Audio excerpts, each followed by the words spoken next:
I'm starting out with something kind of funny that you just saw. And that was the T-shirt response from Alabama back to USC. USC had the T-shirt that said, "Roll, Tears, roll." Well, Alabama's response, well, you just saw it, was at least our OJ only killed Clemson. Terrible taste. Can't argue that. Also can't argue that's pretty damn funny. Something that's not funny is something I talk about all the time, that's domestic violence. And any kind of physical altercation involving a man and a woman, it just shouldn't happen. Period. End of report. Josh Brown, the kicker for the Giants, got a 1-game suspension for his domestic violence violation. Multiple reports, according to his ex-wife, up to 20 incidents, including when she was pregnant.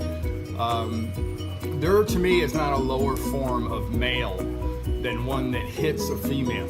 And I really don't care if you're provoked. I don't care if she slaps you. You do not hit a woman, period. And the only thing that at times can be as bad, right there close, are cowards that abuse animals, especially dogs and cats.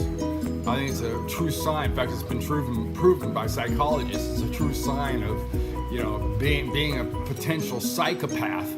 And now a Baylor wide receiver was taped actually beating and kicking his dog.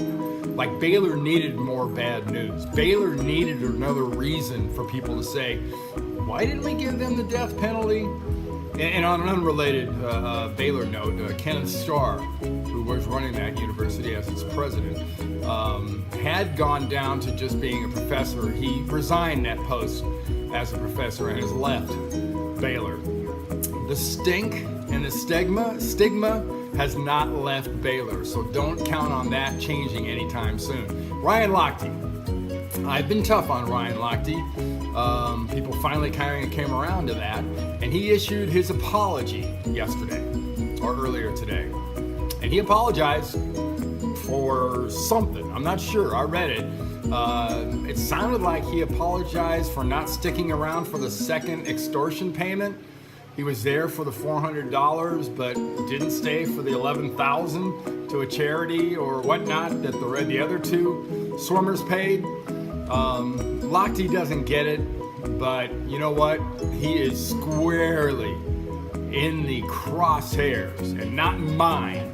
The mainstream media, extremely liberal, is just going to gut this guy. He won't have any endorsements. He's going to be suspended by the swimming organizations. He's going to be suspended by the USOC, the IOC. And when it comes to swimming and Olympics and whatnot, this guy may not have a future.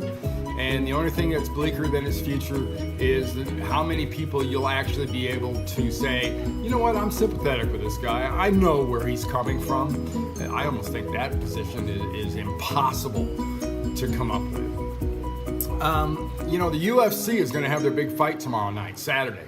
UFC 202, and the marquee event there is Conor McGregor against Diaz. And Diaz, took that fight, the last one where they met, short notice. McGregor, I think, kind of the original opponent, dropped out.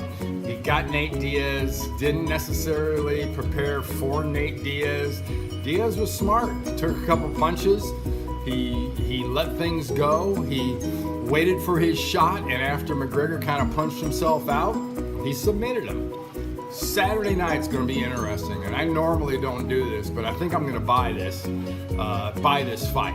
I like the hype. I like what appears to be genuine hate between these two, and just to see how this ends up. It's a no-lose situation if you're a buyer of that program. No lose. If McGregor wins, you get to see him beat up Nate Diaz. I think that's a win. If McGregor loses, woo! It might ruin the UFC's biggest meal ticket. Well, at least since Ronda Rousey got herself knocked out. One last thing. I mentioned yesterday the whole be better and Freddie Solomon. That's the only message here at the end is be better, and could please our two presidential candidates. Can you guys both be better? That'll do it for today. Have a good one.